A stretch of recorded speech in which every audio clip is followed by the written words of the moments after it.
ଦାଦନ ଖଟିବାକୁ ଯାଇ ଶବ ହୋଇ ଘରକୁ ଫେରିଲେ ମହିଳାଙ୍କ ଦୁଃଖଦ କାହାଣୀ। ଦର୍ଶକ ବନ୍ଧୁ ଟିକିନିକି ଖବରକୁ ସ୍ୱାଗତ।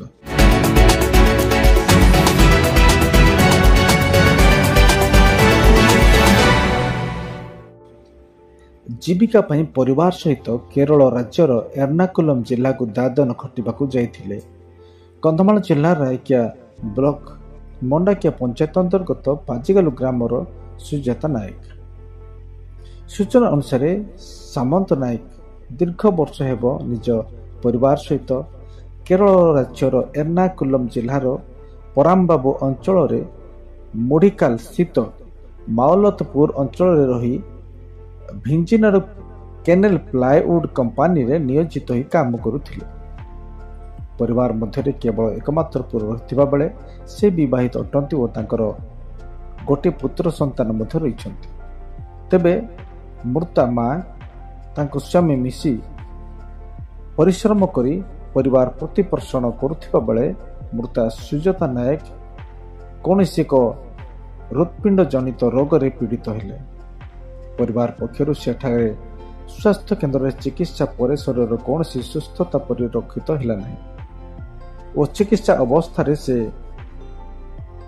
ଗତକାଲି ରାତ୍ର ସମୟରେ ପ୍ରାଣତ୍ୟାଗ କଲେ। ମୃତା ସୁଜାତା କର୍ମଠ ଓ କାମ କରି ନିଜର ପରିବାର ନିଜ ସ୍ୱାମୀ ସହିତ ପ୍ରତିପୋଷଣ କରୁଥିଲେ। ତେବେ ମୃତ୍ୟୁ ପରେ ତାଙ୍କ ମର ଶରୀରକୁ କନ୍ଧମାଳ ଜିଲ୍ଲା ନିଜ ବାସଭବନକୁ କିପରି ଅଣାଯିବ ଏବଂ ସେମାନେ ପରିଶ୍ରମ କରି ଯେଉଁ ସମସ୍ତ ଅର୍ଥ ଏକଠା କରିଥିଲେ ସେମାନେ ସେହି ଅର୍ଥକୁ ଶରୀରର ସ୍ୱାସ୍ଥ୍ୟ ନିମନ୍ତେ ସେମାନେ ଖର୍ଚ୍ଚ କରିଦେଇଥିଲେ। ତାଙ୍କ ପାଖରେ ଆଉ କୌଣସି ପ୍ରକାର ଫ୍ଲାଇଟ୍ରେ ଆଣିବା କିମ୍ବା ଟ୍ରେନ୍ରେ ଆଣିବା ମୃତ ଶରୀରକୁ ଗାଁକୁ କୌଣସି ପ୍ରକାର ସକ୍ଷମ ନଥିଲେ। କିନ୍ତୁ କୌଣସି ପ୍ରକାର ସେମାନେ କେରଳ ରାଜ୍ୟ ଠାରୁ ହାଇଦ୍ରାବାଦ ପୁଣି ସେଠାରୁ ଭୁବନେଶ୍ୱର ଠାରୁ ନିଜ ବାସଭବନ ପାଜିଗାଲୁ ମର ଶରୀରକୁ ଆଣିବା ପାଇଁ ସକ୍ଷମ ହୋଇଥିଲେ। ସେଠାରେ ଦିନମାନ ସକାକୁଳ ପରିବାର ଯେତେବେଳେ ଖବର ଶୁଣିଲେ ସେ ସମୟଠାରୁ ସକାକୁଳ ପରିବାର ବନ୍ଧୁବର୍ଗ ଦୁଃଖରେ ଭାଙ୍ଗି ପଡ଼ି ଅପେକ୍ଷା କରୁଥିଲେ ମର ଶରୀରକୁ। ତେବେ ଅପରାହ୍ନ ସମୟରେ ଏହି ମର ଶରୀର ନିଜ ବାସଭବନକୁ ପହଞ୍ଚି ଆସିଥିଲା ଏକ ଆମ୍ବୁଲାନ୍ସ ମାଧ୍ୟମରେ।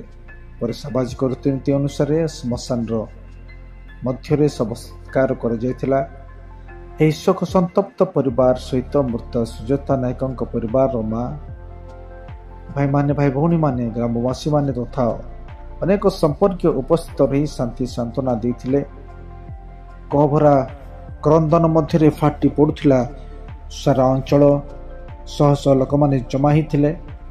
ଦାଦନ ଖଟିବାକୁ ଯାଇ ଶବ ହୋଇ ଘରକୁ ଫେରିଲେ। ତେବେ ପରିବାର ଶ୍ରମିକ ଶ୍ରେଣୀର ହୋଇଥିବାରୁ ସରକାରୀ ସହାୟତା ପାଇଁ ସରକାରଙ୍କୁ ଗ୍ରାମବାସୀ ଆକୁଳ ନିବେଦନ କରିଥିବା ସୂଚନା ରହିଅଛି।